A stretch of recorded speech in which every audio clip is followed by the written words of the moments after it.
Alright, come on in, hit the like button, think about subscribing if you're ready. You're new here, welcome to the channel, but most importantly, welcome to the Viking family. So this is my personal opinion slash review for the it dropped this morning. It is the new 2025 Apple Plus original film, and I'm sure it usually go on after a couple months, will go out everywhere else. But this is an action adventure film directed by Richie.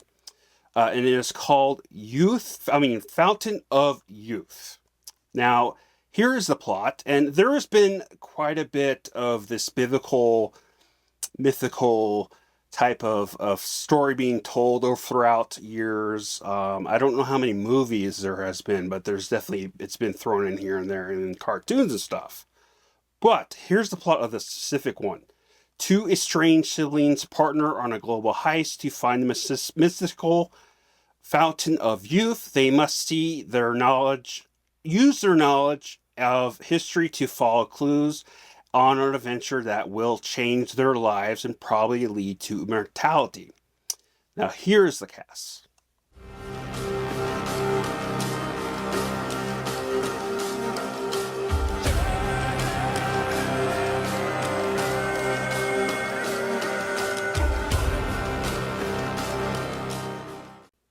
This was a very fun film with a very interesting but great cast.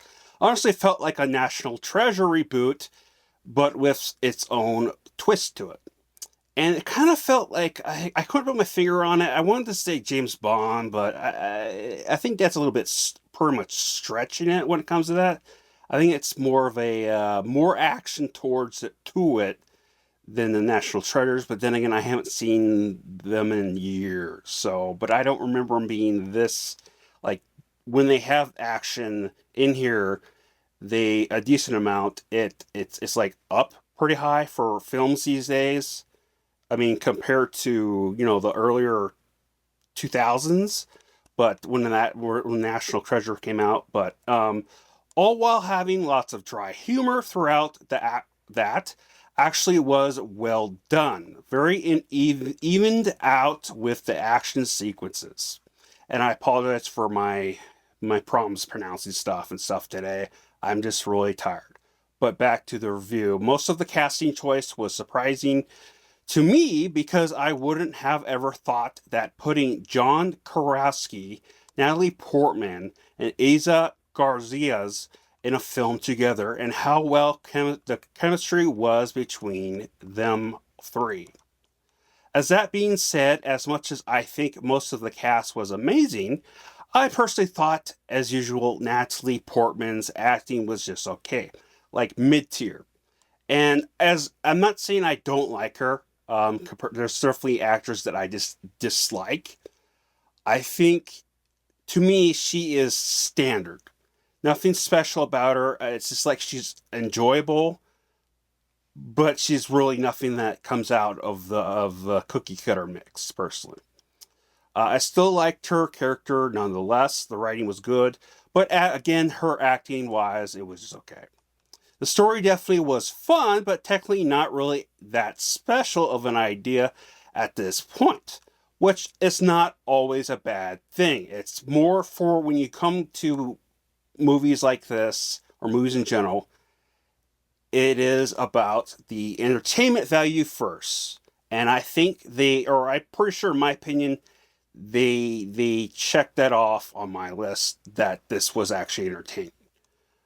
But was a fun mystery action film with great action scenes. Also, as always, Guy Ritchie never disappoints when it comes to how stuff is shot and edited on his end, in my opinion.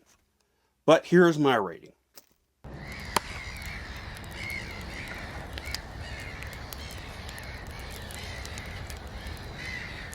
Yes, I do recommend this film for an Apple Plus original film. It is one of two films I've actually only liked. The series are still way more better, in my personal opinion, from the two that I have seen. I haven't seen the new seasons of the Silo, but from what I could tell of the two seasons of C and Silo, in my opinion, the quality is way better than what we usually get with film-wise from Apple Plus. And I know I've seen people who are the opposite end of that, and that's totally cool. I disagree, but I totally respect your opinion. But speaking of opinions, let me know your thoughts down below. Obviously, I've been having issues doing this. I did this like literally like 12 times shooting this.